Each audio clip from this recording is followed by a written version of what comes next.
बुआ के दिल ने जब भतीजे को छुआ। वेदराम बेहद सीधा साधा और मेहनती युवक था।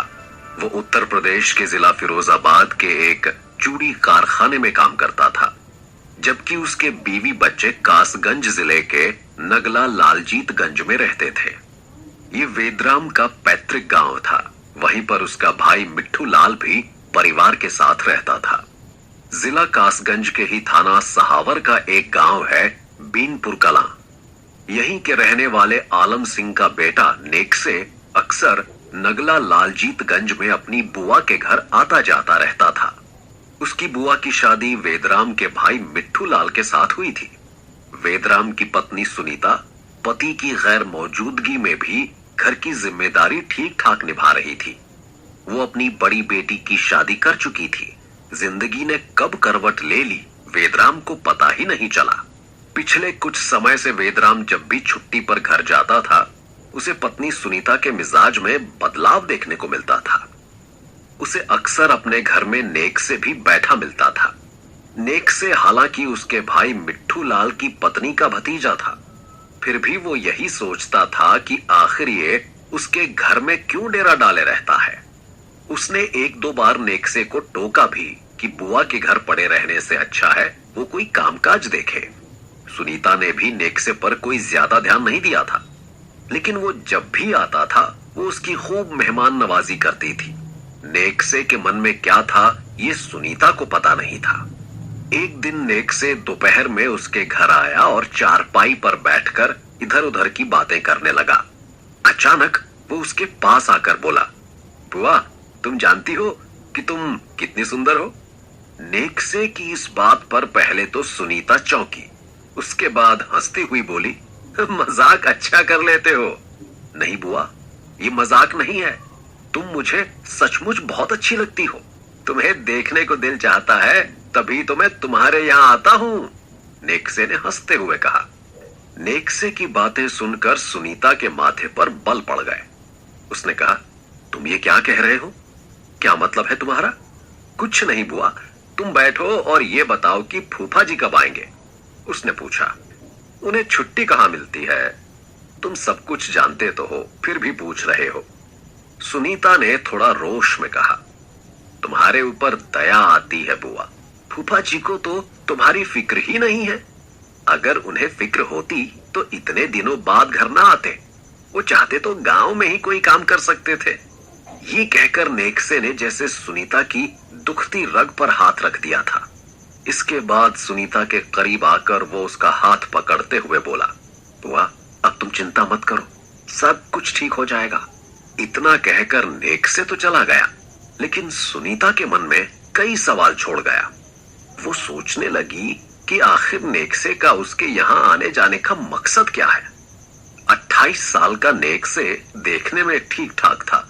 वो अविवाहित था और अपने गांव के एक ईंट भट्ठे पर काम करता था। तनख्वाह तो ज्यादा नहीं थी, पर वहां उसे अच्छी कमाई हो जाती थी। बुआ के यहाँ आते आते उसका दिल बुआ की देवरानी सुनीता पर आ गया था। सुनीता पति की दूरी से बहुत परेशान थी। इसी का बहाना बनाकर उसने उसके दिल में जगह बनानी शुरू कर दी थी। रिश्ते की नजदीकियां रास्ते में बाधक थीं। नेक्से को इस बात का डर भी लगा रहता था कि अगर सुनीता को बुरा लग गया तो परिवार में तूफान आ जाएगा। उस दिन नेक्से के जाने के बाद सुनीता देर तक उसी के बारे में सोचती रही कि आखिर नेक्से चाहता क्या है। उस रात सुनीता को देर तक नींद नहीं आई। नेक्से की बातचीत का अंदाज मनमोहने वाला था, लेकिन सुनीता उम्र और रिश्ते में नेक्से से बड़ी थी। मन में पति के प्रति गुस्सा भी आया, क्योंकि पति से दूरी के कारण ही उसका मन डगमगा रहा था। उसने तय कर लिया कि इस बार जब पति घर आएगा तो वो उससे कहेगी या तो वो गांव में रहकर ही कोई काम करे या फिर उसे भी अपने साथ ले चले। कुछ दिनों बाद वेदराम छुट्टी पर आया तो सुनीता ने कहा, देखो तुम्हारे बिना मेरा यहाँ बिल्कुल भी मन नहीं लगता। या तो तुम यहीं पर कोई काम कर लो या फिर मैं भी बच्चों को लेकर फिरोजाबाद चलकर तुम्हारे साथ ही रहूंगी। पत्नी की बात सुनकर वेदराम बोला, लगता है तुम पगला गई हो। तुम अपनी उम्र तो देखो, बच्चे बड़े हो रहे हैं और तुम्हें रोमांस सूझ रहा है। तो क्या अब मैं बूढ़ी हो गई हूं? सुनीता ने कहा। नहीं नहीं, ऐसा नहीं है, पर सुनीता, ये मेरी मजबूरी है। मेरी तनख्वाह इतनी नहीं कि वहां किराए का कमरा लेकर तुम्हें साथ रखूं। और तुम क्या सोच रही हो कि वहां मैं खुश हूं? नहीं, तुम्हारे बिना मैं भी कम परेशान नहीं हूं। पति के जवाब पर सुनीता कुछ नहीं बोली। वेदराम 3 दिन तक घर पर रहा। तब तक सुनीता काफी खुश रही, पर पति के जाने के बाद उसके जिस्म की भूख फिर सिर उठाने लगी। वो उदास हो गई। तब उसके दिलो दिमाग में नेक्से घूमने लगा। वो उससे मिलने को उतावली हो उठी। इतना ही नहीं, वो अपनी जेठानी के घर जाकर बोली, दीदी, नेक्से आया नहीं क्या? जेठानी ने कहा, आया तो था, पर जल्दी में था। क्यों, कोई काम है क्या? नहीं नहीं, मैंने तो बस यूं ही पूछ लिया। उदास मन से सुनीता वापस आने को हुई। तभी जेठानी ने कहा, शायद वो कल आएगा।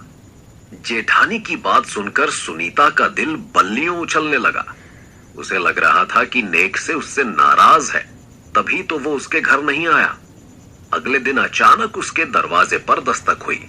उसने दरवाजा खोला। सामने नेक्से खड़ा था। तुम? उसे देखकर सुनीता हैरानी से बोली, हाँ, मैं ही हूं बुआ। लेकिन तुम मुझे देखकर इतना हैरान क्यों हो? बड़ी बुआ ने बताया कि तुम मुझे याद कर रही थी, सो मैं आ गया। अब बताओ, क्या कहना है? नेक्से ने घर में दाखिल होते हुए कहा। सुनीता ने मुख्य द्वार बंद किया और अंदर आकर नेक्से से बातें करने लगी। कुछ देर में सुनीता 2 गिलासों में चाय लेकर आई तो नेक्से ने पूछा, फूफा आए थे क्या? हाँ, आए तो थे, लेकिन 3 दिन रहकर चले गए, सुनीता बेमन से बोली। नेक्से को लगा कि वो फूफा से खुश नहीं है। उसने मौके का फायदा उठाते हुए कहा, बुआ, मैं कुछ कहना चाहता हूं, पर डर लगता है कि कहीं तुम बुरा न मान जाओ। अरे नहीं, तुम बताओ क्या बात है? बुआ, सच तो ये है कि तुम मुझे बहुत अच्छी लगती हो और मैं तुमसे प्यार करने लगा हूं। नेक्से ने एक ही झटके में मन की बात कह दी। नेक्से की बात पर सुनीता भड़क उठी। क्या मतलब है तुम्हारा? और हाँ, प्यार का मतलब जानते हो? अपनी और मेरी उम्र में फर्क देखा है? मैं रिश्ते में तुम्हारी बुआ लगती हूं। हाँ, लेकिन इस दिल का क्या करूं जो तुम पर आ गया है? अब तो दिलो दिमाग पर हमेशा तुम ही छाई रहती हो, नेक्से ने कहा। लगता है तुम पागल हो गए हो। जरा सोचो, अगर घर वालों को ये सब पता चल गया तो मेरा क्या हाल होगा, सुनीता ने कहा। नेक्से चारपाई से उठा और सुनीता के पास जाकर उसके गले में बाहें डाल दी। सुनीता ने इसका कोई विरोध नहीं किया। इससे नेक्से की हिम्मत बढ़ गई। इसके बाद सुनीता भी खुद को रोक नहीं सकी और मर्यादा भंग हो गई। जोश उतरने पर जब होश आया तो दोनों में से किसी के भी मन में पछतावा नहीं था। सुनीता को अपना मोबाइल नंबर देकर और फिर आने का वादा करके नेक्से चला गया। उस दिन के बाद सुनीता की तो जैसे दुनिया ही बदल गई। पर कभी कभी उसे डर भी लगता था कि अगर भेद खुल गया तो क्या होगा। अब नेक्से का आना जाना लगा रहने लगा। इसी बीच एक दिन वेदराम अचानक घर आ गया। उसकी तबीयत खराब थी, पर उस समय घर पर नेक्से नहीं था। सुनीता डर गई कि कहीं पति की मौजूदगी में नेक्से ना आ जाए, इसलिए उसने नेक्से को फोन करके सतर्क कर दिया। हफ्ते भर बाद वेदराम तो चला गया, पर सुनीता के मन में डर समा गया। पड़ोसियों को सुनीता के घर नेक्से का आना जाना अखरने लगा था। आखिर एक दिन पड़ोसन ने सुनीता को टोक ही दिया, जवान लड़के का इस तरह घर आना जाना ठीक नहीं है। अपनी जवान बेटी का कुछ तो ख्याल करो। सुनीता तमक कर बोली, अपने घर का ख्याल मैं खुद रख लूंगी, तुम हमारी फिक्र मत करो। नेक्से उसके यहाँ बेखौफ और बिना रोक टोक आता जाता था। पड़ोसियों के मन में भी शक के बीज पड़ चुके थे। एक दिन जब वेदराम घर आया तो एक पड़ोसी ने कहा, नेक्से, तुम्हारी गैर मौजूदगी में तुम्हारे घर अक्सर आता है, तुम्हें इस बात पर ध्यान देना चाहिए। इस बात से वेदराम को लगा कि जरूर कुछ गड़बड़ है। उसने सुनीता से पूछा, ये नेक्से का क्या चक्कर है? पति की बात सुनकर सुनीता की धड़कनें बढ़ गई। ये क्या कह रहे हो तुम? तुम्हारा रिश्तेदार है, कभी कभी यहां आ जाता है, इसमें गलत क्या है? घर में जवान बच्ची है, तुम उसे यहां आने के लिए मना कर दो, वेदराम ने कहा। अपनी बेटी की देखरेख मैं खुद कर सकती हूं, पर कभी सोचा है कि तुम्हारे बिना मैं कैसे रहती हूं? तुम लोगों के लिए ही तो मैं बाहर रहता हूं। जरा सोचो, क्या तुम्हारे बिना मुझे वहां अच्छा लगता है क्या? वेदराम को सुनीता की इस बात से विश्वास होने लगा कि पड़ोसियों ने उसे उसकी पत्नी और नेक्से के बारे में जो खबर दी है वो सही है। वेदराम 2-4 दिन रुककर अपने काम पर फिरोजाबाद चला गया, पर इस बार उसका काम में मन नहीं लगा। उसे लगता था जैसे उसकी गृहस्थी की नींव हिल रही है। एक दिन अचानक वो छुट्टी लेकर बिना बताए घर आ गया। उसने घर में कदम रखा तो घर में कोई बच्चा दिखाई नहीं दिया। उसने कमरे का दरवाजा खोला तो सन्न रह गया। उसकी पत्नी नेक्से की बाहों में थी। गुस्से में वेदराम ने डंडा उठाया और सुनीता की खूब पिटाई की, जबकि नेक्से भाग निकला। पिटने के बाद भी सुनीता के चेहरे पर डर नहीं था। वो गुर्राकर बोली, इस सब में मेरी नहीं बल्कि तुम्हारी गलती है।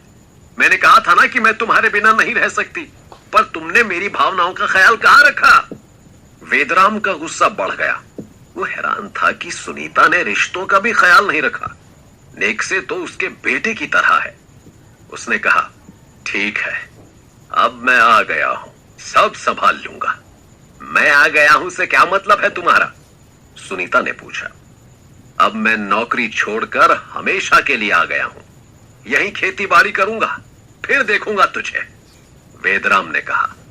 पति के नौकरी छोड़ने की बात सुनकर सुनीता परेशान हो उठी, क्योंकि अब उसे नेक्से से मिलने का मौका नहीं मिल सकता था। उसने नेक्से को सारी बात बताकर सतर्क रहने के लिए कहा। अब वो किसी भी कीमत पर नेक्से को छोड़ने को तैयार नहीं थी। उसके मन में पति के प्रति नफरत पैदा हो गई। वेदराम को अब इस बात का डर लगा रहता था कि सुनीता नेक्से के साथ भाग न जाए। अगर ऐसा हो गया तो समाज में उसकी नाक ही कट जाएगी। लिहाजा उसे अपनी दुराचारी पत्नी से नफरत हो गई। बेटी भी जवान थी, पर वो मां की ही तरफ से बोलती थी। उसे इस बात का भी डर था कि कहीं बेटी भी गुमराह ना हो जाए। वेदराम की चौकसी के बावजूद सुनीता और नेक्से मौका पाकर घर से बाहर मिलने लगे। ये बात भी वेदराम से ज्यादा दिनों तक छिपी नहीं रह सकी। उसने सुनीता को एक बार फिर समझाने की कोशिश की, पर वो कुछ भी मानने के लिए तैयार नहीं थी।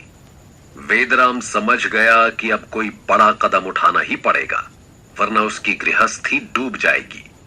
घर का वातावरण काफी तनावपूर्ण रहने लगा था। नेक्से वेदराम की खुशियों के रास्ते में बाधा बन गया था। काफी सोचने विचारने के बाद वेदराम को लगा कि इस समस्या का अब एक ही हल है कि रास्ते के कांटे को जड़ से ही निकाल दिया जाए। दूसरी ओर रोज रोज पिटने से सुनीता को लगने लगा था कि अब वो पति के साथ ज्यादा दिनों तक नहीं रह सकती। वो खुलकर नेक्से के साथ अपनी दुनिया बसाना चाहती थी। वेदराम धीरे धीरे अपने इरादे को मजबूत कर रहा था। बेशक ये काम उसके लिए कठिन था, पर एक ओर चरित्रहीन पत्नी थी तो दूसरी ओर बेलगाम भतीजा। दोनों उसके गुस्से को हवा दे रहे थे। योजना के अनुसार वेदराम उसी ईंट भट्ठे पर काम करने लगा जहां नेक्से करता था। वेदराम जानता था कि नेक्से रात में भट्टे पर ही सोता है। उसे लगा कि वो वहीं पर अपना काम आसानी से कर सकता है। वो भी भट्टे पर ही सोने लगा और मौके की तलाश में रहने लगा। नेक्से अपने फूफा वेदराम के इरादे से बेखबर था, जबकि वेदराम ने तय कर लिया था कि अपनी इज्जत पर हाथ डालने वाले को वो जिंदा नहीं छोड़ेगा। अपनी नौकरी के तीसरे दिन 5 दिसंबर 2016 को वेदराम को मौका मिल गया। उसने देखा नेक्से अकेला सो रहा था। वो अपनी जगह से उठा और फावड़े से नेक्से पर प्रहार कर दिया। चोट नेक्से के कंधे पर लगी तो वो चीख कर उठा और भागने की कोशिश की, लेकिन वेदराम ने उस पर ताबड़तोड़ प्रहार कर दिए, जिससे वो वहीं पर मर गया। नेक्से की हत्या करने के बाद वेदराम ने राहत की सांस ली, पर उसकी दिमागी हालत ठीक नहीं थी। वो फावड़ा लेकर सीधे थाना सहावर पहुंचा और पुलिस को सारी बात बता दी। थाना प्रभारी रफत मजीद वेदराम से पूछताछ करके उसे उस जगह ले गए जहां उसने नेक्से की हत्या की थी। पुलिस ने जरूरी कार्रवाई करके लाश को पोस्टमार्टम के लिए भिजवा दिया। पुलिस ने वेदराम के खिलाफ हत्या का मुकदमा दर्ज कर उसे न्यायालय में पेश किया, जहां से उसे न्यायिक हिरासत में भेज दिया गया।